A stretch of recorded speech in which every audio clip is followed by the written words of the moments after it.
Бәріңізге сәлем достар. Бүгін біз үй жағдайында бір-ақ қана жұмыртқадан маска жасайтын боламыз. Ол үшін бізге осындай майлық қажет, сапалы болуы қажет және бір дана жұмыртқа қажет. Жұмыртқаның ағы мен сарысын екі ыдысқа бөліп аламыз. Осы жұмыртқаның ағында сарысында жартысын ғана қолданатын боламыз. Ендеше бастаймыз. Бірінші ағын жағамыз.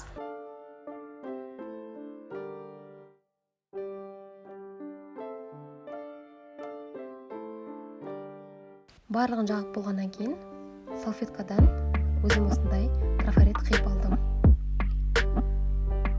Бетімізге осылай жабыстырып, негізі көзіңіздің астын барлығын жауып тұрған жақсы. Енді жұмыртқаның ағын тағы да жағып шығамыз.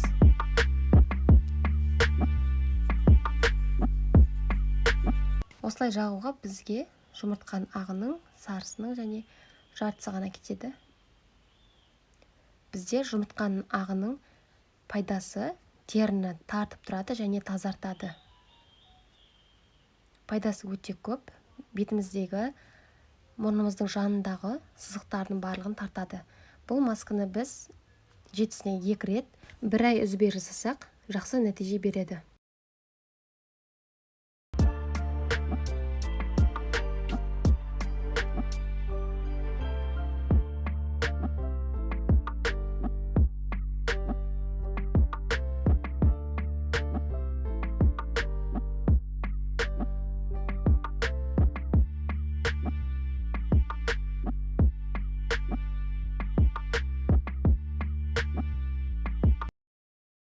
Келесі кезекте жұмыртқаның сарысын бетімізге жағамыз. Жұмыртқаның сарысы біздің терімізді тазартып, тереңнен тазартып және жұмсартып тұрады. Жаққаннан кейін 10 минут ұстаймыз. Бетімізде кішкене қатуы керек. Содан кейін жылы суменен бетімізді жуып тастаймыз. Міне қыздар, мен бетімді жуып алдым. Бетім жұмсарып, тазарып қалды. Осы масканы 1 ай көлемінде аптасына 2 рет жасасаңыздар, жақсы нәтиже береді. Менің каналыма тіркеліңіздер, алдағы уақытта пайдалы ақпараттар шығарамын. Сізбен бірге болған Гүлбақыт, сау болыңыз.